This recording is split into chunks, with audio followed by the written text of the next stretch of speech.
Hi folks, Kevin Davis, the chef of the Canyon River Grill, and I'm back here with Oscar Sanchez, and we're going to show you how to finish this dish, the fabulous Chile Verde pork made with Kurobuta pork chop and stone ground grits. Oscar, walk us through it. Okay, so we have here our white grits that we cooked with chicken stock. We finished it off with some Parmesan cheese and some butter. And first we're gonna garnish our plate. We have this Wagyu salsa here that we use here in house, and we're gonna garnish our plate first.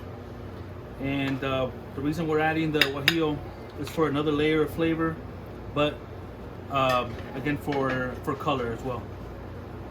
So we're gonna put a nice little bed of this grits here. So I see the grits are like, it's sort of like a deconstructed tamale. I see what you're going for there. Yeah.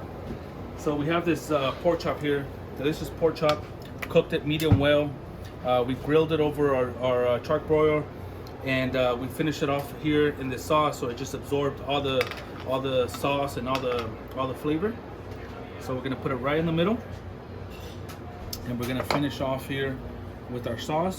And we don't want to cover the whole thing. We're just gonna cover about 3/4 of the pork chop,